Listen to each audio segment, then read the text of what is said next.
जय श्री कृष्ण। राधे राधे मित्रों। जब हम भगवान से कुछ मांगते हैं तो वह हमेशा हमारी इच्छा अनुसार नहीं देते, बल्कि वही देते हैं जो हमारे लिए वास्तव में श्रेष्ठ और उचित होता है। एक बार फिर से आपका हार्दिक स्वागत करता हूं श्रीमद् भगवत गीता की एक अद्भुत और प्रेरणादायक श्रृंखला जिसका नाम है भगवत गीता की सीख। दोस्तों, भगवत गीता का दूसरा अध्याय हमें जीवन की उन गहराइयों से परिचित कराता है जहां भावनाएं, आत्मा, मृत्यु, पुनर्जन्म और निर्णय की शक्ति एक दूसरे से गूंथी हुई प्रतीत होती है। यह अध्याय न केवल हमारे आंतरिक संघर्षों को शांत करने का मार्ग दिखाता है, बल्कि यह भी सिखाता है कि क्रोध क्यों आता है, उसका मूल कारण क्या है और हम कैसे हर परिस्थिति में संतुलित और प्रसन्न रह सकते हैं। तो आइए मैं आपको लेकर चलता हूं इस अद्भुत और आध्यात्मिक यात्रा पर। श्रीमद् भगवत गीता अध्याय 2 सांख्य योग। इस अध्याय की शुरुआत होती है एक गहरे मानसिक द्वंद्व से जूझते अर्जुन से। वह अर्जुन जिसने युद्ध के मैदान में अनेक युद्ध लड़े थे, आज अपने ही संबंधियों के सामने कमजोर और हताश हो गया है। उसका मन दुख और मोह से भर उठा है। उसकी आंखों के सामने खड़े हैं भीष्म पितामह, जिनके चरणों में उसने बचपन बिताया है, गुरु द्रोणाचार्य, जिनसे धनुष बाण चलाना सीखा है, कृपाचार्य, जो सदैव मार्गदर्शक रहे हैं। इन सबको सामने देखकर अर्जुन का दिल भर आया। वह सोचने लगा, क्या मैं इन पूजनीय जनों पर बाण चला सकता हूं? क्या यह धर्म है? क्या अपनों को मारकर कोई सुखी हो सकता है? उसका मन विचलित हो गया। वह युद्ध भूमि में खड़ा होकर कांपता हुआ आत्मग्लानि में डूबा धनुष छोड़ देता है। कहता है, हे माधव, मैं युद्ध नहीं कर सकता। लेकिन मित्रों, अगर हम इस परिस्थिति को गहराई से देखें तो अर्जुन को वास्तव में कौरवों को मारने से कोई आपत्ति नहीं थी। उसकी परेशानी केवल उन बुजुर्ग और पूज्य जनों को देखकर थी जो उसे जीवन की हर राह पर दिशा दिखाते आए थे। वह सोच रहा था, कैसे बढ़ूं आगे? अर्जुन के मन में उस समय भावनाओं का तूफान उमड़ रहा था। वे एक योद्धा थे, लेकिन युद्ध भूमि में खड़े होकर एक ऐसे मोड़ पर पहुंच चुके थे जहां धर्म और मोह, कर्तव्य और करुणा, रक्त और रिश्तों के बीच की रेखाएं धुंधली हो चुकी थी। उनके मन में न जाने कितनी आशंकाएं, न जाने कितने तर्क उठ रहे थे। अगर मैंने यह युद्ध किया तो अपने ही लोगों का विनाश कर बैठूंगा। इससे क्या मुझे सुख मिलेगा या केवल पाप का भागी बनूंगा? इन सवालों ने उन्हें भीतर से तोड़कर रख दिया था। वह अर्जुन जो कभी महाभारत के महानायक कहे जाते थे, आज रथ के पिछले हिस्से में बैठकर अपने ही विचारों के बोझ तले दब चुके थे। मित्रों, आपको क्या लगता है, अर्जुन घबरा गए थे? जी हां, अर्जुन घबरा चुके थे, पूरी तरह से। उनका मन डोल रहा था, बुद्धि भ्रमित थी, आंखें अश्रुपूरित थी और हृदय व्याकुल था। अब उन्हें चाहिए थी एक दिशा, एक संबल, एक ऐसा आलोक जो इस अंधकार को चीर सके। वे बहुत कुछ कह रहे थे, अनेक तर्क दे रहे थे, परंतु वह सब एक व्याकुल आत्मा की पुकार थी जो केवल सत्य जानना चाहती थी, धर्म और अधर्म का अंतर समझना चाहती थी।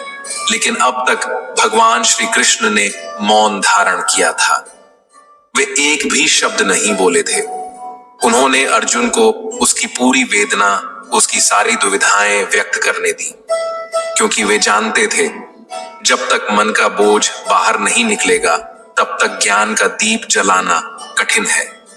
और अब दूसरे अध्याय में वही श्री कृष्ण बोलते हैं, जिनके शब्द केवल शब्द नहीं बल्कि जागृति की किरणें हैं। अब वे अर्जुन की हर आशंका को करुणा, धैर्य और दृढ़ता से मिटाने का प्रयास करते हैं। वे अर्जुन को समझाते हैं कि क्या सत्य है और क्या असत्य, क्या शाश्वत है और क्या केवल एक भ्रम। जब अर्जुन को यह महसूस होता है कि वह अंदर से पूरी तरह टूट चुका है, कि उसका मन अनेक आशंकाओं, दुविधाओं और संवेदनाओं के जाल में फंस गया है। जब उसके सामने जीवन की सबसे बड़ी और निर्णायक चुनौती खड़ी होती है, जहां एक तरफ धर्म है तो दूसरी तरफ अपने ही प्रियजन, तब वह भीतर से इतना थक चुका होता है कि अब उसे सिर्फ एक चीज की आवश्यकता होती है, मार्गदर्शन। वह अर्जुन जो अभी तक अपने विचारों और तर्कों के बल पर युद्ध से पीछे हटने के लिए कारण ढूंढ रहा था, अब नम्रता से सिर झुकाकर भगवान श्री कृष्ण से कहता है, शिष्यस्ते हम शादीमान त्वां प्रपन्नम। हे कृष्ण, अब मैं आपका शिष्य हूं, आपकी शरण में आया हूं, कृपया मुझे उपदेश दें। मित्रों, यह कोई साधारण वाक्य नहीं था, बल्कि एक योद्धा का पूर्ण आत्मसमर्पण था। अर्जुन ने अपने सारे अहंकार, सारे ज्ञान, सारे भ्रम, सारे तर्क, सब कुछ छोड़ दिया और पूर्ण विश्वास के साथ श्री कृष्ण के चरणों में झुक गया। उसकी आवाज में अब कोई द्वंद्व नहीं था, बल्कि एक शिशु जैसी मासूम पुकार थी। हे माधव, मुझे बताइए क्या सही है, क्या गलत। मुझे दिखाइए वह राह जो मेरे कर्तव्य से मुझे जोड़ दे, मेरी आत्मा को जो शांति दे। उस पल में अर्जुन केवल एक योद्धा नहीं रहा, वह बन गया एक साधक, एक जिज्ञासु आत्मा जो अंधकार में भटकते भटकते अब प्रकाश की ओर हाथ बढ़ा रहा था।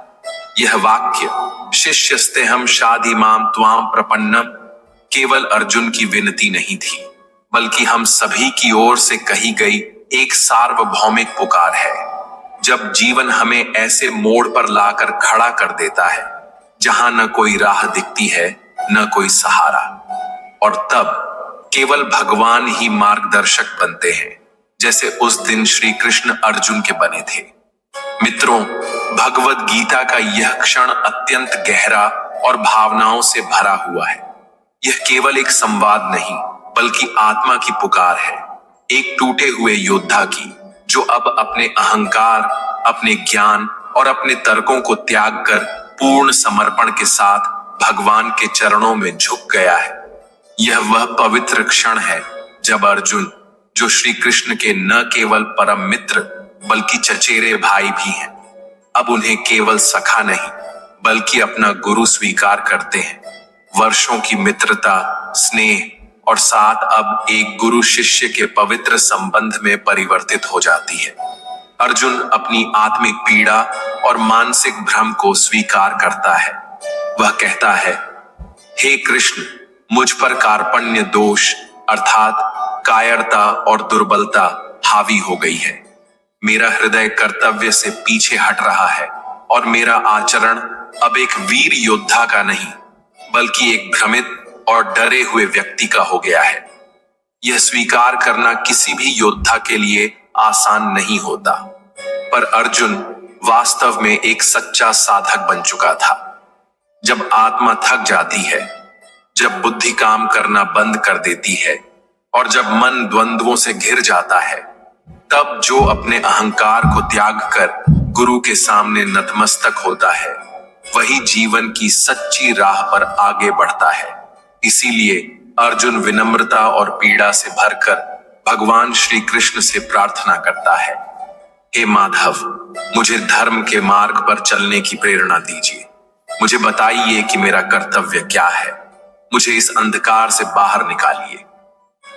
साथियों, जीवन की राह जब कठिनाइयों से भर जाती है, जब हर दिशा में केवल भ्रम, पीड़ा और असमंजस दिखाई देता है, तब हमें धीरे धीरे यह एहसास होता है कि केवल अनुभव, ज्ञान या तर्क पर्याप्त नहीं होते। उस समय हमें चाहिए होता है एक ऐसा प्रामाणिक और दिव्य सद्गुरु जो हमें अंधकार से प्रकाश की ओर, भ्रम से स्पष्टता की ओर और अशांति से आत्मिक शांति की ओर ले जा सके। अर्जुन के जीवन में भी ऐसा ही एक क्षण आया था, लेकिन उसका सौभाग्य देखिए, उसके सामने तो स्वयं भगवान श्री कृष्ण खड़े थे। अर्जुन, जो अब तक श्री कृष्ण को केवल अपना मित्र, सखा और सहचर मानते आए थे, उनसे एक योद्धा की तरह तर्क और आशंकाओं की लंबी चर्चा कर चुके थे। यदि मैं युद्ध करूंगा तो पाप लगेगा, मैं अपने ही स्वजनों का वध कैसे कर सकता हूं, जरेनिया, कुटुंब और संस्कृति का विनाश हो जाएगा। न जाने कितने तर्क, पर ये सारे तर्क एक भ्रमित, विचलित और टूटे हुए मन की छाया थे। और फिर आया वह अलौकिक क्षण जब अर्जुन ने अपने भीतर झांक कर देखा और स्वीकार किया कि वह अब खुद को नहीं समझ पा रहा। उसकी बुद्धि कुंठित हो गई है, निर्णय शक्ति क्षीण हो चुकी है। तब उसने अपने अहंकार का त्याग किया, अपने ज्ञान का परित्याग किया और पूरे भाव से, विनम्रता से श्री कृष्ण के चरणों में झुक गया। वह कहता है, हे कृष्ण, अब मैं सही और गलत के बीच का भेद नहीं कर पा रहा हूं। मेरा मन व्याकुल है और मैं इस युद्ध के बीच अपने कर्तव्य को नहीं समझ पा रहा। इसलिए अब मैं आपका शिष्य हूं, आपकी शरण में हूं। कृपया मेरा मार्गदर्शन कीजिए, हे माधव। अर्जुन की दुविधा, उसका संशय, उसकी आंखों में ठहरा हुआ डर और कांपते हुए शब्दों को देखकर भगवान श्री कृष्ण बस मुस्कुरा दिए। एक करुणामयी मुस्कान जिसमें प्रेम भी था, समझ भी थी और गहराई भी। वे जानते थे कि यह केवल अर्जुन की नहीं, हर उस आत्मा की स्थिति है जो जीवन की चुनौतियों के सामने घबरा जाती है। और जब कोई मनुष्य सच्चे हृदय से मार्ग मांगता है, तब भगवान कभी मौन नहीं रहते। श्री कृष्ण की वह मुस्कान ही गवाही थी कि अब ज्ञान का वह अमृत बरसने वाला है जो न केवल अर्जुन को खड़ा करेगा, बल्कि हजारों वर्षों बाद तक इस संसार को दिशा देगा। और यहीं से आरंभ होता है वह दिव्य संवाद जो आज भी हमारी आत्मा को झकझोर देता है, श्रीमद् भगवद गीता का अमूल्य ज्ञान। तो मित्रों, ध्यान से सुनिए, जैसे स्वयं अर्जुन सुन रहे थे। श्री कृष्ण अर्जुन की ओर देखकर गंभीरता और करुणा से कहते हैं, हे अर्जुन, ये तुम्हें अचानक क्या हो गया है? तुम तो वे बातें कर रहे हो जो किसी बड़े ज्ञानी को शोभा देती हैं, लेकिन तुम्हारा हृदय तो मोह और ममता से जकड़ा हुआ है। तुम जीवन और मृत्यु की चिंता में पड़े हो, लेकिन सच्चा ज्ञानी न तो मरने वालों का शोक करता है और न ही वह उन लोगों के लिए रोता है जो मर चुके हैं, क्योंकि वह जानता है आत्मा अमर है, अविनाशी है। जो सच में ज्ञान को प्राप्त होता है वह न बीते हुए कल पर रोता है और न ही आने वाले कल को लेकर घबराता है। वह जानता है जो होना है वह होकर रहेगा और जो नहीं होना है वह लाख चाहने पर भी नहीं होगा। ऐसा निश्चय जिसकी बुद्धि में आ जाता है उसे कोई दुख नहीं सताता, उसे कोई चिंता नहीं घेरती। तुम जैसे योद्धा को किसी दूसरे की मृत्यु को लेकर डरना नहीं चाहिए। और वैसे भी तुम्हें क्या लगता है, क्या ये लोग तुम्हारे मारने से मर जाएंगे? क्या केवल तुम ही इन्हें मारोगे? नहीं अर्जुन, इन सबका भी एक अतीत था, पिछला जन्म था और भविष्य में एक और जन्म भी होगा। इसलिए जैसा तुम सोचकर दुखी हो रहे हो वह ज्ञान अधूरा है। और रही बात मृत्यु के पाप की, तो यह समझ लो, इनको मारने वाले तुम नहीं बल्कि मैं स्वयं हूं। तुम्हारे हाथ में कुछ नहीं है, तुम चाहकर भी कुछ नियंत्रित नहीं कर सकते। जीवन और मृत्यु यह तो प्रकृति की नियति है। तुम तो केवल उनके मरने का एक कारण हो, एक निमित्त मात्र हो। और ये सभी लोग मरने के बाद मेरे ही पास आएंगे, क्योंकि ये शरीर नहीं, आत्माएं हैं। आत्मा को कभी नष्ट नहीं किया जा सकता। आत्मा तो अगले जन्म के लिए इस शरीर को उसी तरह त्याग देती है जैसे तुम पुराने वस्त्र उतार कर नए वस्त्र धारण करते हो। आत्मा न तो मरती है न ही मारी जा सकती है। श्री कृष्ण अर्जुन की आंखों में झांकते हुए शांत और गूढ़ स्वर में कहते हैं, हे अर्जुन, जिस आत्मा को लेकर तुम इतने दुखी हो रहे हो उसे कोई भी अस्त्र शस्त्र काट नहीं सकता, अग्नि उसे जला नहीं सकती, जल उसे भिगो नहीं सकता और वायु भी उसे सुखा नहीं सकती। आत्मा अजर, अमर और अविनाशी है। न इसका कोई जन्म है न मृत्यु। यह आत्मा सदा से है और सदा रहेगी। केवल शरीर बदलते हैं। जैसे कोई पुराने वस्त्र त्याग कर नए वस्त्र धारण करता है, वैसे ही आत्मा भी एक शरीर को छोड़कर दूसरा धारण करती है।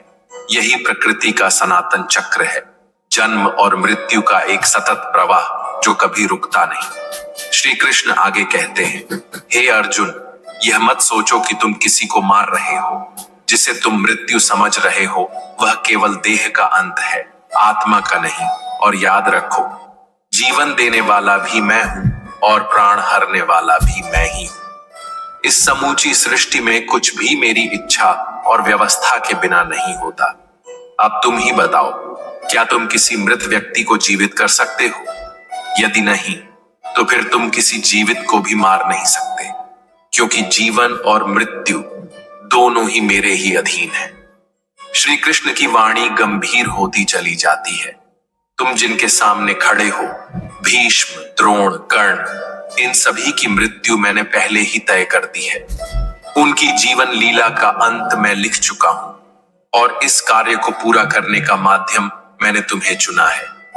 तुम केवल निमित्त हो, वास्तविक कर्ता तो मैं ही हूं। श्री कृष्ण ने गहराई से अर्जुन की ओर देखा। उनकी आंखों में करुणा भी थी और एक वीर को जगाने की प्रबल आग भी। वे बोले, हे अर्जुन, जब यह सृष्टि अपनी गति से, अपने नियमों से चल रही है, जब जीवन और मृत्यु, जन्म और परिवर्तन प्रकृति के चक्र का हिस्सा है, तो तुम क्यों स्वयं को इन सब का जिम्मेदार मानते हो?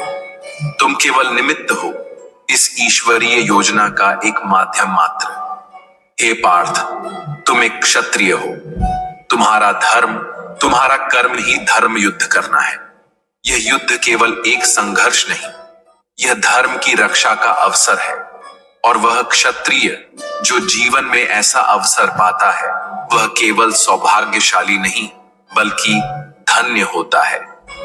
यह तुम्हारा कर्तव्य है। और यदि तुम इस युद्ध से पीछे हटते हो, तो इसका अर्थ केवल इतना नहीं होगा कि तुमने युद्ध नहीं किया। इसका अर्थ होगा कि तुमने अपने जीवन का उद्देश्य ही त्याग दिया। हे अर्जुन, तब तुम्हारे नाम के साथ कलंक जुड़ जाएगा। और जान लो, एक योद्धा के लिए कलंक मृत्यु से भी अधिक कष्टदायक होता है। लोग तुम्हारे पराक्रम को नहीं, तुम्हारे पीठ दिखाने को याद रखेंगे। वे कहेंगे कि अर्जुन युद्ध से डर गया, अर्जुन अपने कर्तव्य से भाग गया। वे आगे कहते हैं, यह युद्ध अपनों और परायों का नहीं है, यह धर्म और अधर्म का युद्ध है। यह सत्य और असत्य की टक्कर है। तुम जिन्हें अपना कहकर मोह कर रहे हो, यदि वे अधर्म के पक्ष में हैं, तो तुम्हारा धर्म यही कहता है कि तुम उन्हें भी युद्ध भूमि में चुनौती दो, क्योंकि जो अधर्म के साथ खड़ा हो, उसके विरुद्ध खड़े होना ही सच्चे क्षत्रिय का धर्म है। इसलिए हे अर्जुन, इस मोह को त्यागो, इस व्यर्थ के भावनात्मक बोझ को उतार फेंको, क्योंकि यह क्षण तुम्हें धर्म के मार्ग पर चलकर मोक्ष और मुक्ति की ओर ले जा सकता है। यदि तुम पीछे हटे तो केवल यह युद्ध ही नहीं हारेगा, तुम स्वयं को हार जाओगे। और तब यह संसार तुम्हारी वीरता नहीं, तुम्हारी कायरता की चर्चा करेगा। श्री कृष्ण की वाणी में अब करुणा नहीं, जागृति की ज्वाला थी। वह मित्र को नहीं, अब एक वीर योद्धा को पुकार रहे थे। उस अर्जुन को जो भ्रम और मोह में घिरकर अपनी ही पहचान भूल चुका था। हे अर्जुन, वे बोले, अगर आज तुम इस युद्ध भूमि से पीछे हटते हो, तो याद रखना, सारा संसार तुम्हें कायर, नपुंसक और डरपोक कहेगा। वे लोग जो कभी तुम्हारे पराक्रम की सराहना करते थे, जिनकी आंखों में तुम्हारे लिए सम्मान था, वही लोग तुम्हारा उपहास करेंगे, तुम्हारी वीरता पर प्रश्न उठाएंगे। उनकी बातों से तुम्हारे हृदय को जो पीड़ा होगी, वह किसी भी मृत्यु से अधिक गहरी होगी। इसलिए हे पार्थ, अब सुख दुख, लाभ हानि, जय पराजय, इन सब को छोड़ दो। अपने विचारों को स्थिर करो, अपने मन को धर्म के लिए अडिग बनाओ और वीरता के साथ धनुष उठाओ। यह युद्ध ही तुम्हारा मार्ग है, और इस मार्ग पर चलकर या तो तुम युद्ध में वीर गति को प्राप्त कर मेरे चरणों में आओगे, या फिर विजयी होकर इस धरती पर धर्म की स्थापना करोगे और यश की प्राप्ति करोगे। दोनों ही स्थितियां तुम्हारे लिए कल्याणकारी हैं। और फिर श्री कृष्ण अर्जुन को उस महान सूत्र की ओर ले जाते हैं जो युगों युगों से हर साधक, हर कर्मयोगी के जीवन का आधार रहा है। वे कहते हैं, कर्मण्येवाधिकारस्ते मा फलेषु कदाचन मां कर्म फल हेतुर्भूर्मा ते संगोस्त्व कर्मणि। अर्थात हे अर्जुन, तुम्हारा अधिकार केवल कर्म करने में है, परंतु उस कर्म के फल पर तुम्हारा कोई अधिकार नहीं है। तुम कर्म को फल के लिए मत करो और न ही कर्म न करने में आसक्त हो जाओ।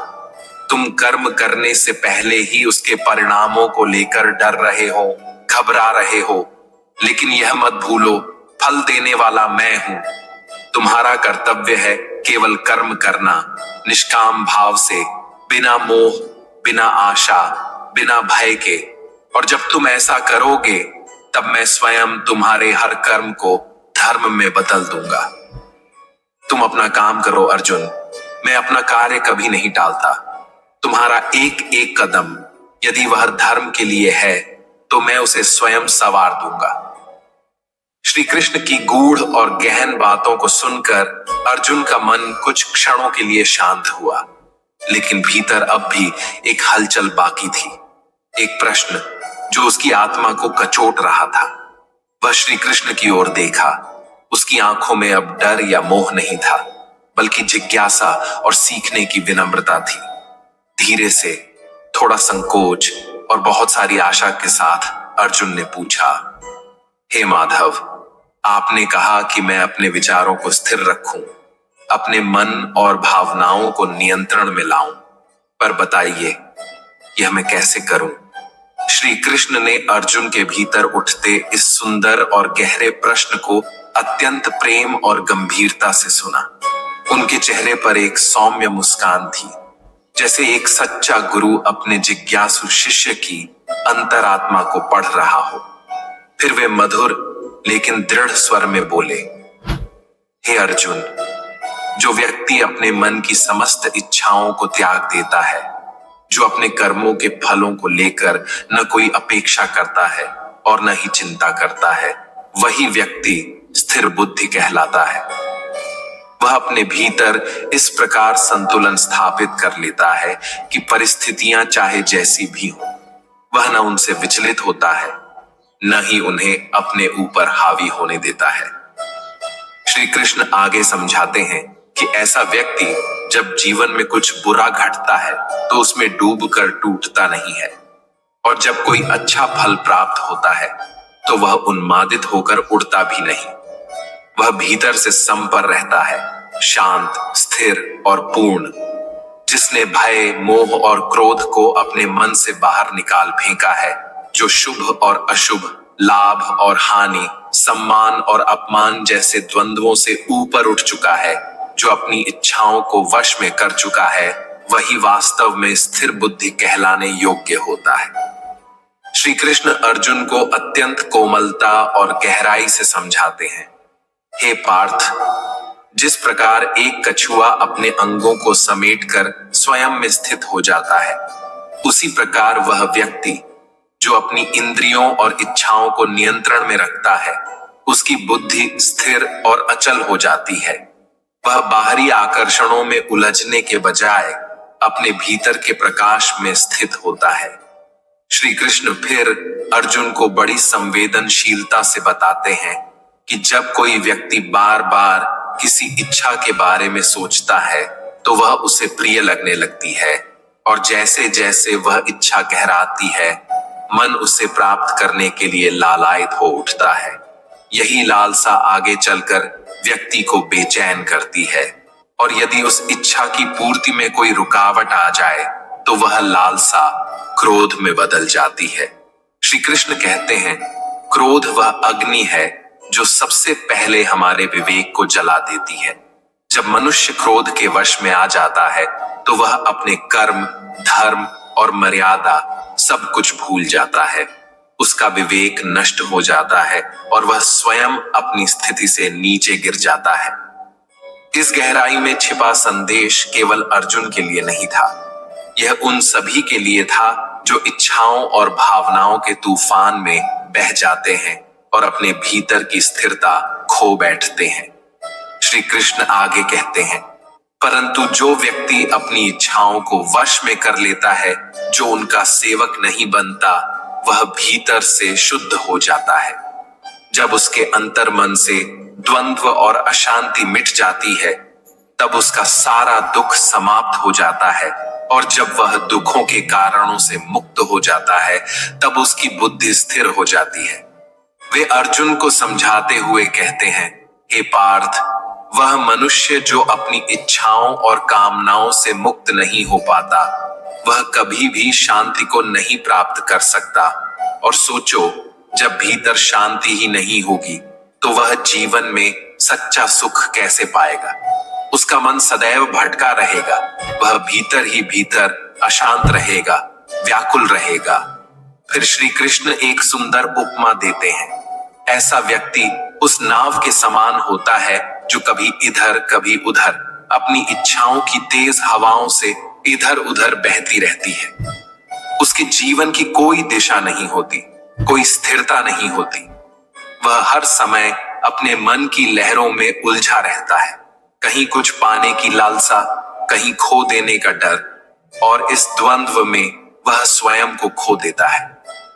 परंतु वह व्यक्ति जो अपनी इच्छाओं को वश में कर लेता है, जिसकी बुद्धि स्थिर हो जाती है, वह उस गहरे शांत समुद्र के समान होता है, जिसमें चाहे कितनी ही नदियां आकर मिलें, वह कभी उफनता नहीं, डोलता नहीं।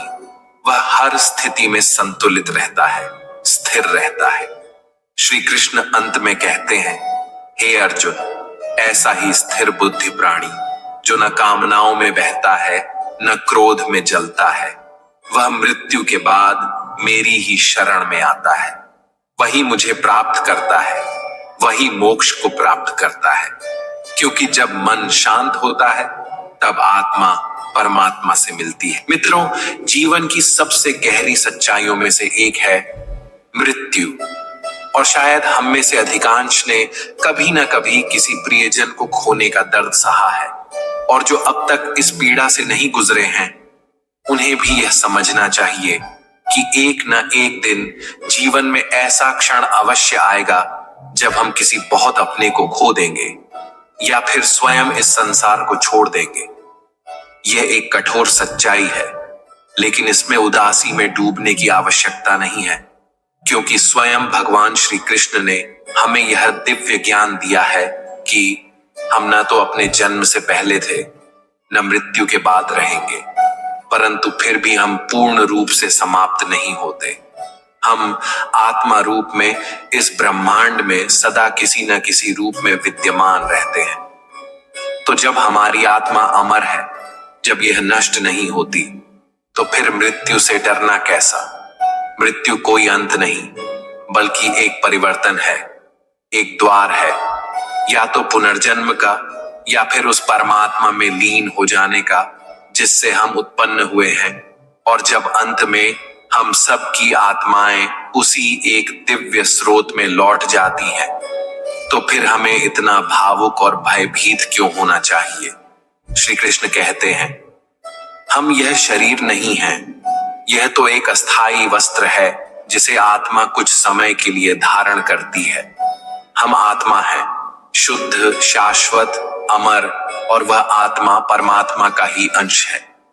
जब हमारी सच्ची पहचान ही ईश्वर से जुड़ी है, जब हमारे भीतर वह दिव्य चिंगारी है, तो फिर क्यों न हम इसी जीवन में उस परमात्मा से मिलने का प्रयास करें। ये संसार, ये संबंध, ये मोह सब माया है। ये केवल एक नाटक है, एक लीला है जिसे परमात्मा ने रचा है। दोस्तों, अर्जुन भी उस क्षण गहरे मोह और भावनात्मक भ्रम में फंसे हुए थे। उनका मन अपनों के प्रति प्रेम, संबंधों और संवेदनाओं से इतना भर गया था कि वे यह समझ ही नहीं पा रहे थे कि उन्हें क्या करना चाहिए। जब भी हम जीवन में कोई बड़ा निर्णय लेने लगते हैं, तब ठीक ऐसी ही स्थिति हमारे साथ भी होती है। एक ओर हमारा मोह, लगाव, रिश्ते और भावनाएं होती हैं और दूसरी ओर हमारा कर्तव्य, हमारा लक्ष्य और जीवन का सत्य मार्ग। श्री कृष्ण हमें यही सिखाते हैं कि जब निर्णय लेने का समय आता है तो हमें यह स्पष्ट रूप से देखना होता है कि कहीं हमारा मोह ही तो हमें अपने धर्म और कर्तव्य से भटका नहीं रहा। यही मोह हमें उस रास्ते से दूर करता है जो वास्तव में हमें हमारी मंजिल तक ले जा सकता है। उदाहरण के तौर पर मान लीजिए कि आपको घर से दूर किसी दूसरे शहर में पढ़ाई के लिए जाना है या अपने सपनों को पूरा करने के लिए परिवार से दूर जाना पड़ रहा है। ऐसे समय में आपके मन में भावनाएं उमड़ेंगी। माँ बाप का स्नेह, घर की यादें, वह सुरक्षा का भाव, यह सब मोह की डोर बनकर आपको रोकना चाहेगा। पर क्या आप जानते हैं, अगर आप इन डोरों को नहीं काटते तो आप कभी उड़ नहीं पाएंगे। ठीक यही अर्जुन की भी स्थिति थी। उसके मोह ने उसके कर्तव्य को धुंधला कर दिया था। वह धर्म और अधर्म के बीच फर्क नहीं कर पा रहा था क्योंकि उसका दिल अपनों के लिए रो रहा था। मित्रों, हर निर्णय में, हर मोड़ पर हमें यह पहचानना बहुत जरूरी होता है कि हमें क्या छोड़ना होगा और क्या थामना होगा। सफलता और आत्मिक संतुलन तभी मिलते हैं जब हम मोह से ऊपर उठकर यह समझ पाते हैं कि हमारा सच्चा कर्तव्य क्या है और उसके लिए कौन सा त्याग आवश्यक है। इसके बाद आइए उस गहराई को समझें जहां हमारी समस्याओं की असली जड़ छुपी होती है। मित्रों, हमारे जीवन के दुखों का सबसे बड़ा कारण कोई बाहरी परिस्थिति नहीं है, वह है हमारी अपनी इच्छाएं और उन इच्छाओं के बारे में बार बार सोचते रहना। हम किसी चीज को चाहते हैं, बार बार उसकी कल्पना करते हैं, मन में उसके रंगीन चित्र बनाते हैं और धीरे धीरे वह इच्छा हमारी जरूरत नहीं, हमारा जुनून बन जाती है। जब हम उन इच्छाओं को पूरा करने के लिए प्रयास करते हैं तो हम पूरे मन से, पूरी उम्मीद के साथ जुट जाते हैं। लेकिन जैसे ही किसी कारणवश वो प्रयास विफल हो जाते हैं तो उसी क्षण हमारे भीतर एक आग जन्म लेती है। वह आग है क्रोध, और यह क्रोध एक ऐसी धीमी जहर की तरह होता है जो न केवल हमारी बुद्धि को नष्ट करता है बल्कि हमारे रिश्ते, हमारा धैर्य, हमारी आत्मा की शांति, सब कुछ जला देता है। श्री कृष्ण कहते हैं कि यदि यह क्रोध आपके भीतर घर कर गया और आपने उसे समय रहते नहीं छोड़ा तो आप जीवन भर खुश नहीं रह सकते। आपकी मुस्कान क्षणिक होगी और भीतर एक अधूरी बेचैनी हमेशा बनी रहेगी, क्योंकि यह संसार बाहर का नहीं है, यह तो आपके ही विचारों का प्रतिबिंब है। जैसे विचार आपके मन में होंगे वैसा ही संसार आपको दिखेगा। अब आप यह सोच सकते हैं, अगर जीवन में कोई इच्छा ही न रहे तो फिर हम कैसे आगे बढ़ेंगे, सफलता कैसे मिलेगी, नाम, पहचान, सम्मान, यह सब कैसे प्राप्त होगा। और यही प्रश्न अर्जुन के मन में भी था। लेकिन मित्रों, इस भ्रम को भी भगवान श्री कृष्ण ने बड़े प्रेम और गहराई से स्पष्ट किया है। वे कहते हैं कि इच्छा छोड़ने का अर्थ यह नहीं है कि आप जीवन में लक्ष्यहीन हो जाएं या कुछ भी न करें। इसका वास्तविक अर्थ है कि सबसे पहले आप अपने कर्म को पहचानिए। यह जानिए कि आपका वास्तविक कर्तव्य क्या है, वह कार्य क्या है जो आपको भीतर से पुकार रहा है, जो आपके जीवन का उद्देश्य है। जब आपको यह स्पष्ट हो जाए कि आपको क्या करना है, तब बिना फल की चिंता किए, सफलता की लालसा या असफलता के भय से मुक्त होकर उस कार्य को पूरी निष्ठा, श्रद्धा और समर्पण के साथ कीजिए, जैसे वह कार्य आप नहीं, स्वयं भगवान कर रहे हो। श्री कृष्ण हमें यही सिखाते हैं, कर्मण्येवाधिकारस्ते मां फलेषु कदाचन, अर्थात तुम्हारा अधिकार केवल कर्म पर है, फल पर नहीं। जब आप अपने हर कार्य को यह भावना देकर करते हैं कि यह कार्य मेरे नहीं, भगवान के हाथों से हो रहा है, तब आपकी हिम्मत कभी नहीं टूटती। आपका मन इस विश्वास से भर जाता है कि मैं अकेला नहीं हूं, मेरे साथ स्वयं परमात्मा है। मैं जो कर रहा हूं वह ईश्वर की प्रेरणा से, उनकी शक्ति से और उनके लिए कर रहा हूं। यह भावना आपको भीतर से इतना मजबूत बना देती है कि असंभव लगने वाले कार्य भी सरल हो जाते हैं। इसलिए इच्छा का त्याग कोई कमजोरी नहीं है, बल्कि यह सबसे बड़ा बल है। जब आप मोह, भय और फल की चिंता से ऊपर उठ जाते हैं, तब आप वास्तव में भगवान के हाथों का माध्यम बन जाते हैं। कर्म कीजिए, लेकिन उसे ईश्वर को समर्पित करके, फिर देखिए जीवन कितनी सुंदरता और शक्ति से भर जाता है। मित्रों, आशा है कि आपको श्रीमद् भगवद गीता के दूसरे अध्याय की यह सरल, भावपूर्ण और जीवन से जुड़ी हुई व्याख्या अवश्य पसंद आई हो।